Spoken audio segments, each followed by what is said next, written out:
to cut 10 million barrels per day, starting in May and June, and then see if they can look at further cuts going forward. Although there was a little bit of a hiccup. Mexico, who is actually not part of OPEC, they're part of OPEC Plus, but they're an oil producer. Their energy minister held up the meeting, saying that they wouldn't agree to the cuts that they prescribed for them. So I think they were asking other members to. Mexico was asked to cut about 400,000 barrels, and they said no. They only cut 100,000. So I think some are saying, okay, kick Mexico out of OPEC Plus. Others are saying let the rest of OPEC Plus carry the load or carry Mexico's extra load.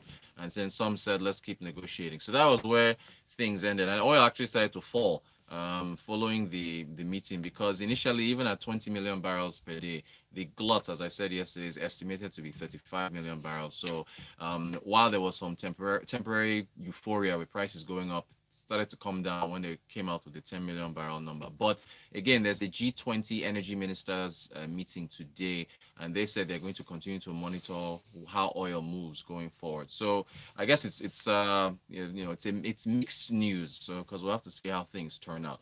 But anyway, to tech, Google has come out with a mobility report for about 113 countries, and they were looking at how pretty much movement has been affected over the past few months. For us, of course, because of the lockdown, we've seen a reduction in movement, which makes sense. So if you go to Google and just type in mobility reports, you see a list of countries, and you can download Nigeria's. So and it's into different sectors. So retail and recreation, they're looking at a 49% decline between February the 23rd and April the 5th. Of course, mobility trends for places like restaurants, cafes, shopping centers, so on and so forth. Grocery and pharmacies, they said there was a 36% decline compared to the baseline from February the 23rd. And then parks, the effect declines everywhere. Parks, 34%. Transit stations, said minus 46%. Workplaces, minus 14%. However, movement around residential areas, plus 19%. So if you're interested in looking at mobility report like that and it catches your fancy, you can take a look. Now, privacy people have come out, trust them. Yeah, privacy advocates, they've raised some concerns about Google's mobility report. Ended in Google sends. I've seen if you use Google Maps regularly, you'll get a report at the end of the month stating where you've moved with a map. So it's one of those things that people have to be concerned about with regards to where we're going with technology and tracking. I don't have a problem with it. But I can definitely understand the concerns. Also, this conversation also enters loan requests, when we have a number of digital platforms now that are offering loans to people. One of the questions that they ask is to allow you, or how to have you give them permission to access your SMS messages, because they want to see credit alerts and how money moves in and out of your account, in order to determine your eligibility for whether or not you're a credit risk. So there's that conversation as well. So but I don't know, as we continue to move forward with tech, it looks like the privacy conversation is going to continue. The privacy conversation is going to continue, as far as we know. Can we talk electricity? There's been some clarifications on the free electricity supply. So, well, a shout out to Tunde Tunrock on Twitter. He tagged me, and even in WhatsApp group, some people shared this message from Ikeja Electric. So let me quickly read it here. It said, "Dear customer, management of Ikeja Electric PLC wishes to state that it fully supports the ongoing efforts of the National Assembly in collaboration with the federal government to consider a proposal on the possibility of providing free electricity for 2 months as part of COVID-19 palliatives for customers. However," and this is where that's where the problem starts. It is important to point out that at the moment it is only a proposal and is still undergoing stakeholder reviews on its feasibility. It has not been approved by the government as a stimulus package or palliative. As such, the ability of the discos to implement this proposed palliative is subject to the stimulus package being passed by the National Assembly and signed into law by Mr. President. That one just means they are going to pay for it. It's them, not us. We urge all our customers to continue to pay their utility bills as usual, while on our part, we shall continue to serve and put our customers first during this difficult period. So, even Business Day did an analysis about how much it would possibly cost to do this. They looked at the at NERC financials for I think the fourth quarter of 2019. They looked at an invoice that they sent to the 11 discos. The invoice came out to, I believe, 179 billion, almost 180 billion. And they divided it into months. And I think it came out to like, about 60 or so billion a month. So times these 2 months of free electricity, they're just estimating that based on that invoice, it would be 120 billion. But I know that some of these invoices for different quarters, some have been higher than others, but it's just a rough estimate of how much it's going to cost. So, and then Mr. Oduntan, the gentleman from ANED, who made the statement, he's further talking to the media. That's again the Association of Electricity Distribution Companies, that's ANED. Mr. Sunday Odutan, the executive secretary, made further comments saying that, look, this thing is a value chain. You've got gas producers who sell, to Gencos. Gencos now pass on to the discos. Of course, TCN is there, NBET, and so on. So it's a value chain, and the discos can't just wake up and give free electricity. So somebody has to pay for it, right? So let's not get too excited as far as electricity supply being free for nothing 2 months. is free time. Not even in Nigeria. Nothing is free. And can Nigeria even afford to give anything free with where things are now? That's another thing. So it will be on the federal government's head in order to sort that out. What else is happening in tech? Okay, it's still on COVID-19. There's another article out here saying that the cash palliatives to vulnerable Nigerians has shown hurdles facing e-payments. So I think it's Business Day again that looked at this. They were saying that the federal government should have used this opportunity of giving out cash payments to poor Nigerians. They should have used this opportunity to advance financial inclusion, and they should have engaged a number of stakeholders in the tech community in order to make sure that to facilitate this. And they do have a point. I mean, in 2020, they were talking about the logistics and how expensive it would be to pack bags of cash, inside trucks, and then to send them out to different areas and then be handing out cash. So it's if you think about it, they do have a point. This again, oil falling is an opportunity to diversify your revenue stream as a country.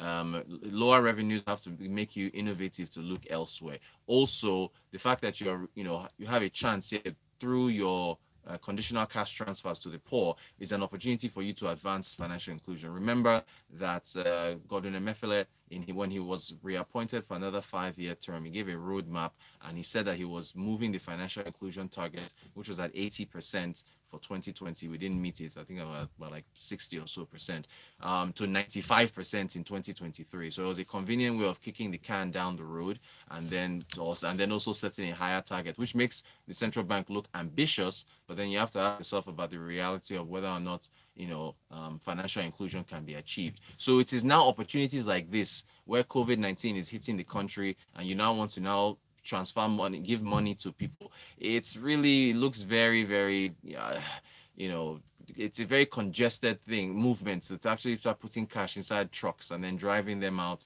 with armed police in order to give them out to poor individuals. So that should have been, you engage the payment services, figure out the data issues, register people, and then be able to give out cash. The data problems that Nigeria has had have now been resurfaced with regards to how all these palliatives and so on and so forth get paid to many different Nigerians. So these are the opportunities that we have to take, and that's what they were talking about in their article, which I think makes a lot of sense. I don't know when we're going to make headway with regards to cash transfers, but excuse me, with e-payments and financial inclusion. But it's something that we have to see.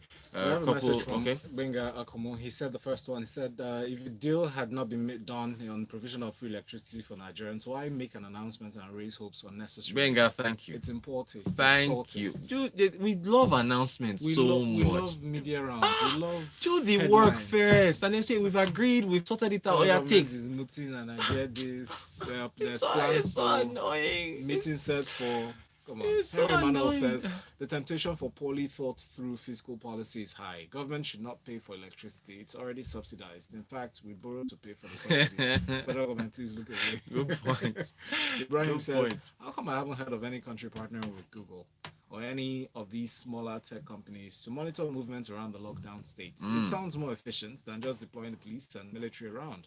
As for the cash payments, why can't the government just return a percentage of personal income tax paid by individuals in the last couple of months as a palliative for this lockdown period? At least there's a database in this case. Great point. My own is, how about using the banks to pay people who have accounts, first of all? Exactly. But again, talking about financial inclusion, not everybody owns a bank account. Right, and then not yeah, exactly. So Ibrahim is looking at the formal sector. So if you think, and which is a good idea that he poses in his WhatsApp message, but if you think about the informal sector, that it has been a challenge forever. How do you get those folks? How do you get palliatives over to them? Again, engage the payment people. They have agents. Even all the banks have agents. I understand that there was a mobility report from what is this guy's called? Is it GSM? There's this they do this Mobile World Conference every year in Barcelona and some other countries, but they cancelled it this year because of the coronavirus. As far as mobile money, there's a mobile money report they released for 2019. I think I tweeted it. They said that it was agents that, more than ATMs, more than machines, more than any other avenue, it was agents that drove the expansion of mobile money across sub-Saharan Africa. And I think we got like 50 million new subscribers. So agents are very important. So it's a matter of federal government just reaching out to all the players. Come, get your agents. Let's go and sign up. We want to give cash out. I think it was 20,000 or so. We want to give cash out. Oh, yeah, make this person, if I give them 20,000, collect their data, get their name, find out where they live, so on and so on. I mean, it might be in a rural area where you can't really get an address, but you can map out all these things. There are some men that go around with bikes. Right. And, they ride bikes and they have these notebooks that they use to collect contributory funds. Right, exactly. All those cooperatives. Yes. Cooperatives. How about using those companies? Use them. They're efficient. Use them. You would have now collected a lot of data, and then you would have been able to do that. But the income tax thing does make sense, Ibrahim. Thank you, Henry, and also Gwinga. Speaking of WhatsApp, I understand there's a new they've come out with a new measure for trying to stop fake news. Forwarded messages. They're saying that you used to be able to send them to, I haven't even tried this before, multiple people, but now they are curbing it to just one. So you can only, if you get a message that's been forwarded to you from someone that is not a contact, I believe, if I understand this correctly. I like to demonstrate this thing because I'm a little confused. They say you can't send it to, you can't forward that same message to more than one extra contact so that they can try and curb it. And how it starts is, first they've limited the number of people you can send broadcast messages at once to 5 people. Oh yeah, it used to be like you could 250. Yeah, exactly, all your contacts. I don't know. I've lost count of how many people I've blocked so far. Yeah. I mean, block your parents because our parents, they're the ones that do this thing the most. Painfully not. Anyway, but they've limited it to 5. So after sending to 5, you want to forward to other people, you'd only send to be only able to send to one person. Right. So that's a start. It is a start, and the fake news thing is still. Look at the latest fake news, 5G and coronavirus, right? So you look at something like that, and you look. Can you believe? I will dovetail into that because the Communications Commission, the NCC, came out actually authoritatively, which is what I wanted. We talked about this last week, which I wanted Dr. Issa Pantami, the Minister of Communication, which I wanted him to do. They finally came out and authoritatively said that this thing is not linked. But I was on Instagram yesterday. Tyrese and Ghostface Killer. So Tyrese is an R&B singer. Ghostface Killer is a rapper. Tyrese, I don't know what is up with that guy. He came out and so saying the same things that Dilo Melaya was saying, that it is linked to cancer. I don't take Tyrese seriously anymore. Yeah, exactly. I don't know if he's doing it just to make, because he's bored and he's been locked in at home. He's actually trying to get class. Ghostface Killer now came out and they'll say, Therese, I agree with you. Let's have this conversation. But anyway, as we're going from fake news on WhatsApp and how they're trying to limit forwarded messages, the NCC came out and explained and said, no, 5G, there is no correlation with COVID-19. They put out an FAQ, frequently asked questions. Of course, they still reiterated that they haven't given out any licenses to any companies. But I'm thankful that the NCC came and said there is no connection between COVID-19 and 5G. There was also an FAQ saying the amount of radiation coming out of 5G, is it the same as 2G, 3G, and 4G? They said yes, it's again non-iodized radiation. You can go and read this thing, but it's not harmful, yes, right? yes. It's not harmful. So thank you, NCC, for coming out. But again, we are still seeing lots of people running around saying type stuff. of ionized radiation, the radiation comes from the sun. Exactly, The the sun really that you walk heavy. under why do you think people use what do you call these things? Sunscreen. Right. Why do you people use sunscreen? Exactly. It's because they're trying to prevent radiation from penetrating right, and the all skin. the sunburn. Yes, Especially you for can get those who don't have as much melanin as we do. So Yes. that's the reason. It's because that ionized radiation never comes from mobile phones. The one that comes from mobile phones you should be worried about. But it's not harmful. It's not harmful. So again, it's something that again, and again, it's about 5% of the sun's rays that are really high ultraviolet or something. Yes. But anyway, the bottom line, NCC has come out and said with their FAQ, there's no connection. So folks, all of you listening, please spread Here's the my word. question, though. Why don't we read? Yeah, look, I don't know. It's you would think that with more of us using phones, more of us on social media, more of us on Like the internet. read outside your phone, not Right, on your WhatsApp. And you see, on WhatsApp allows people to distribute all these reports and so on and so forth. So you would imagine so, but hopefully this 5G coronavirus thing dies down and we see it. So that's so far the tech news that's going on today. You know, yes indeed, on Good Friday. On Good Friday. We hope you have a lovely day, your love music, love life radio station. Next, we'll have a robust conversation at 7:30 for Freshly Pressed 981. We'll have details in the stories around coronavirus update. The federal government sitting down today, the president actually deciding whether to extend this lockdown. Please end the lockdown, please. My laundry is piling up. I need to cancel laundry. Good luck, bro. Stay with us here on Smooth 98.1. I don't know what it's like to wash clothes. I can't wash clothes anymore. Like my laundry's like this. I don't know, pack it and take it and go and like, yo, end this lockdown. I beg. I'm begging you. I'm begging, end this lockdown. So y'all.